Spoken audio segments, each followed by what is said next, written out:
Assalamualaikum warahmatullahi wabarakatuh. Waalaikumsalam warahmatullahi wabarakatuh. Allahu Akbar, Allahu Akbar, Allahu Akbar, Allahu Akbar, Allahu Akbar, Allahu Akbar, Allahu Akbar, Allahu Akbar, Allahu Akbar, walillahil hamd.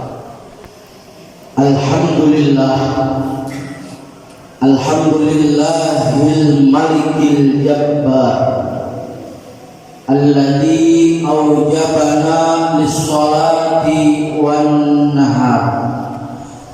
Asyhadu an la ilaha illallah wahdahu la syarika lah, al-maliku fi yaumil mahsyar. Wa asyhadu anna sayyidana Muhammadan abduhu wa rasuluhu sahibus syafa'ah fi yaumin nafar. Allahumma salli wa sallim wa barik wa karrim wa tarham wa tahannan ala abdika wa rasulika nabiyyina Muhammadin wa ala alihi wa ashabihi wa man tabi'ahum bi ihsan ila yaumiddin, amma ba'du. Fa ya ayyuhal abdun usini nafsi wa iyyakum bi taqwallah wa ta'atihi la'allakum tuflihun. Haythu qala Allah ta'ala fil Qur'anil Karim wa huwa asdaqul qailin. A'udzu billahi minasy syaithanir rajim. Bismillahirrahmanirrahim. Ya ayyuhalladzina amanu taqullaha haqqa tuqatih wa la tamutunna illa wa antum muslimun. Wallahu a'lam. Shadaqallahul azim. Ma'asyiral muslimin jamaah salat Idul Adha Masjid Jami Binaul Ummah, as'adakumullah.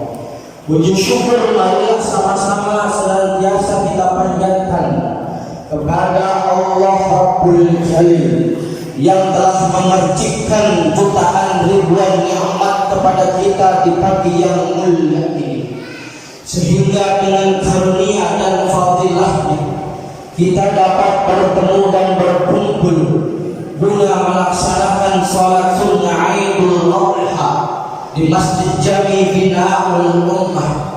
Harapan dan doa kita semua tentunya mudah-mudahan rangkaian ibadah kita senantiasa kelak di yaumil qiyamah diterima oleh Allah Rabbul Jalil. Allahu Akbar, Allahu Akbar, Allahu Akbar, walillahil hamd. Shalawat dan salam marilah senantiasa kita panjatkan, semoga senantiasa tercurahkan kejunjungan alam Nabi besar kita Habibana wa Nabiyyana Muhammad sallallahu alaihi wasallam, kepada keluarga, sahabat dan kita selaku umatnya yang meyakini dan juga mempercayai akan kenabian dan kerasulannya. Meskipun kita tidak pernah berjumpa dan tidak pernah berjua dengan beliau, namun keimanan dan kepercayaan kita akan kenabian dan kerasulannya sampai detik ini tidak pernah pudar dan tidak pernah luntur. Hadirin, Allahu Akbar, Allahu Akbar, Allahu Akbar, walillahil hamd. Wasiat dan takwa dari Al-Fakir melalui mimbar yang mulia ini, marilah kita meningkatkan iman dan takwa kita kepada Allah Rabbul Jalil sebagai bentuk penghambaan kita kepada Allah Jalla Jalaluhu wahdah, Tuhan semesta alam yang tidak ada lagi Tuhan selain Allah Jalla Jalaluhu. Ma'asyiral muslimin jamaah salat Idul Adha Masjid Jami Binaul Ummah rahimakumullah.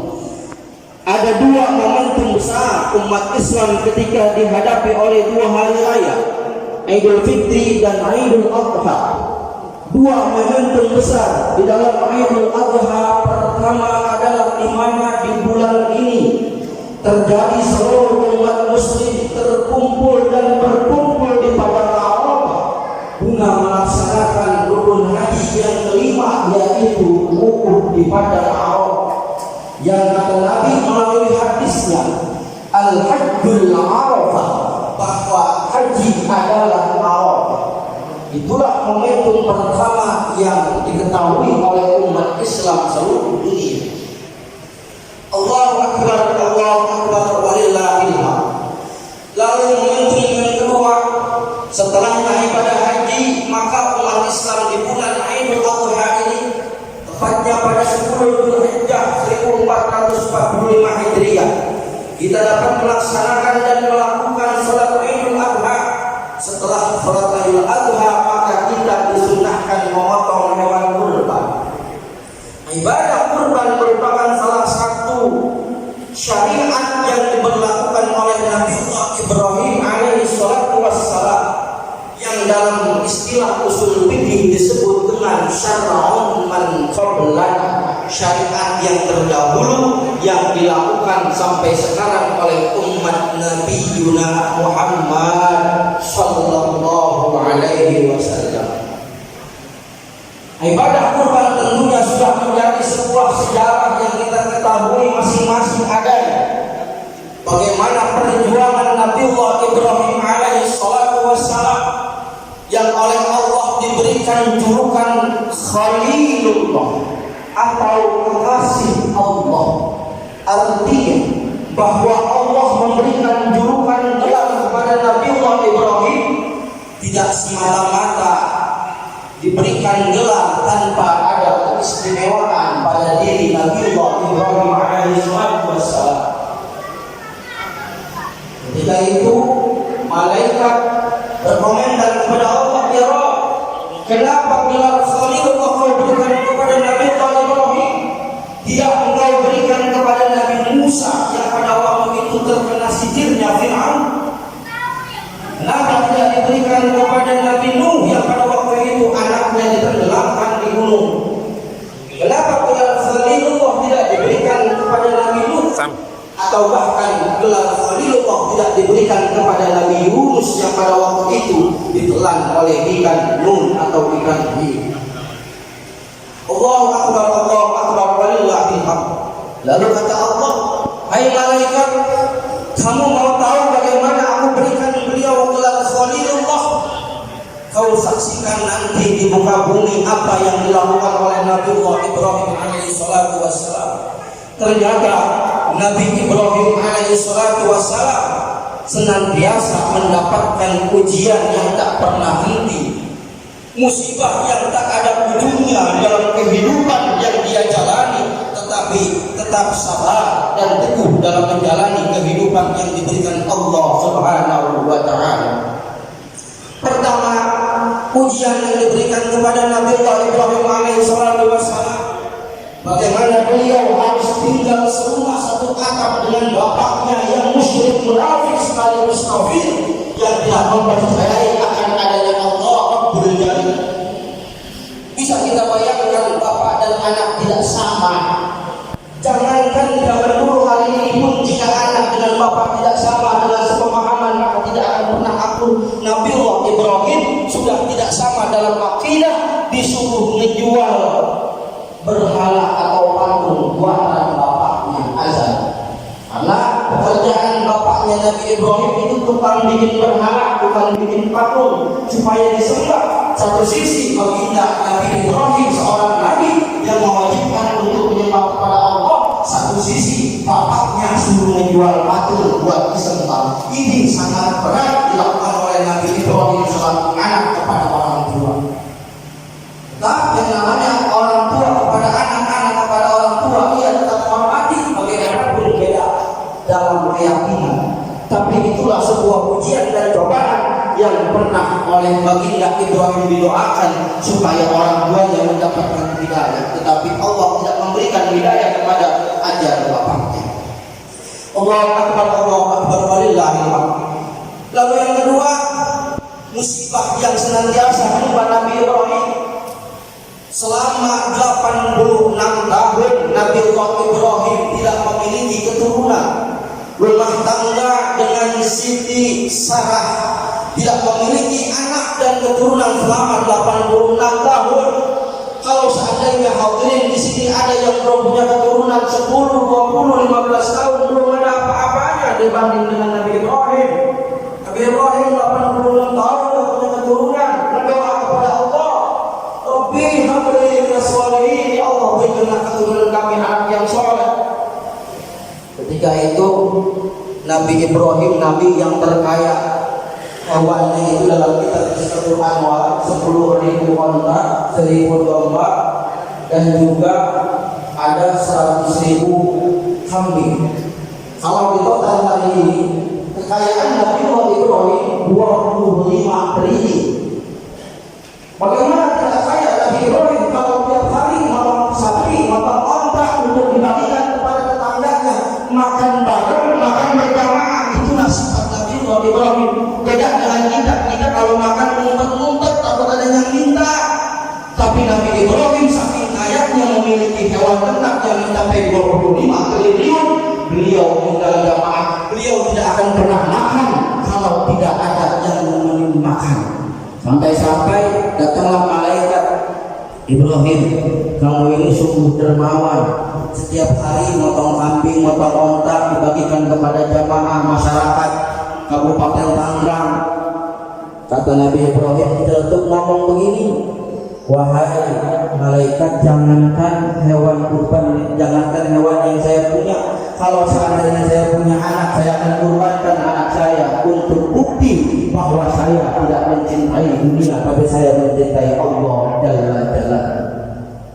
Waktu itu ngomong begitu belum punya anak, sama seperti kita manusia biasa, kalau belum tercapai, belum memiliki banyak janji dan angan-angan. Seandainya saya punya motor, saya tidak akan pernah ketinggalan salat berjamaah maghrib. Seandainya saya punya mobil, saya bisa anterin tetangga untuk berangkat haji ke Pondok Gede. Akhirnya oleh Allah diberikan motor, bukan dipakai buat berjamaah, tapi malah buat kemana-mana. Dikasih mobil bukan buat antar tetangga ke Pondok Gede, tapi buat nyombongin diri. Itulah kita barangkali, tapi beda dengan Nabi Ibrahim ketika janji saya punya anak, saya akan membeli anak saya. Maka Siti Sarah dengan keikhlasannya dan mengakui mungkin barangkali bang saya yang mandul, saya yang tidak punya anak, silakan abang kalau mau kawin lagi. Akhirnya Nabi Ibrahim atas izin Allah menikahkan dengan Siti Hajar, kemudian punya anak yang namanya Nabiullah Ismail. Sedang lucu-lucunya Nabiullah Ismail lupa akan janjinya Nabi Ibrahim ketika lupa oleh Allah. Ufi binudrika ya Ibrahim, hai Ibrahim, kamu pernah punya janji punya anak kalau disebeli. Kata Nabi Ibrahim, ini mimpi dari mana datangnya? Dari setan kah, iblis kah, atau dari Allah? Malam ke-8 bulan Dzulhijjah mimpi lagi. Akhirnya disebut dengan hari Tarwiyah, di mana Nabi Ibrahim memikir-mikir tentang kondisi yang harus dilakukan. Maka kata Allah dalam Al-Quran, Bismillahirrahmanirrahim, falamma balagha ma'ahu sa'ya qala ya bunayya inni ara fil manam anni adbahuka fanzur madza tara. Ayat itu menjelaskan bagaimana kebijaksanaan seorang ayah tatkala mendapatkan perintah untuk menyembelih anaknya. Ada kalimat fanzur madza tara, pikir-pikir dululah anak, bagaimana pendapatmu. Nabi Ismail pada waktu itu sedang lucu-lucunya, tetapi karena memang Nabiullah Ibrahim seorang yang pemberani dan memang menugaskan janji-janjinya, oleh Nabiullah Ibrahim Nabi Ismail dipersiapkan untuk disembelih di hadapan Nabi Ismail, siap untuk disembelih karena itu perintah Allah Rabbul Jalil. Ya abadi if'al ma tu'malu satajiduni fa insyaallahu minas sabirin. Wahai abah, kalau memang itu perintah Allah, lakukanlah, sembelihlah. Maka dalam ayat fadainahu bidzibhin alim, dan kami tebus Nabiullah Ismail lewat kambing gibas yang didatangkan dari surga. Allahu Akbar, Allahu Akbar, walillahil hamd. Ma'asyiral muslimin jamaah salat Aidul Adha Masjid Jami Binahul Ummah rahimahullah. Oleh karenanya makhluk Allah Subhanahu wa taala yang tidak memiliki ibu dan